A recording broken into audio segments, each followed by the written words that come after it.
បងប្អូនណាខ្លះទិញព្រីងជាការវិលកំប៉ុងមកកំប៉ុង2000តែសម្រាប់ខ្ញុំវិញព្រីងគឺខ្ញុំទិញជាគីឡូ1គីឡូ3000នេះខ្ញុំទិញ1គីឡូបងប្អូនទិញ1គីឡូចំណេញជាងទិញ1កំប៉ុងដូចគេលក់អំបុកអញ្ចឹងណាគេលក់អំបុកវិល1កំប៉ុងខ្ញុំអត់ទិញជាវិលជាកំប៉ុងទេ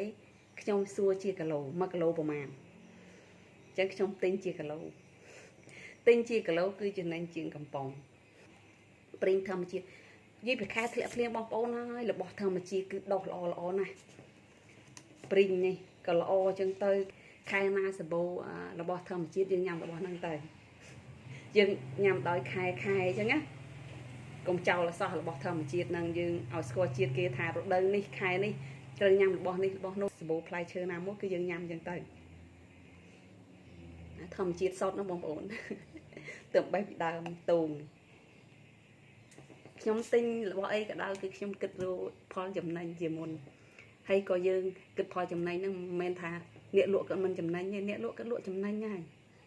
ព្រោះរបស់ធម្មជាតិរបស់ដើមព្រីងហ្នឹងបងប្អូនជិះទៅម្ដុំពលានយន្តហោះនៅខេត្តសៀមរាបពលានយន្តហោះចាស់សម្បូរដើមព្រីងតាមមាត់ផ្លូវណាគឺរបស់សាធារណៈទេអត់មានរបស់បោះណាទេអញ្ចឹងអ្នកណាថាគាត់មានកម្លាំងក្នុងការបេះក៏គាត់បេះទៅយកមកលក់មកអញ្ចឹងណាអញ្ចឹងសួរថាខាតអត់មានខាតទេគាត់ចំណាយតែកម្លាំងដើម្បីបេះផ្លែហ្នឹងរើសត្រង់យកមកលក់អញ្ចឹងទៅស៊ីសងលើថាគំនិតហើយនឹងការតស៊ូព្យាយាមអត់ធ្មត់បានផលចំណេញយកមកចិញ្ចឹម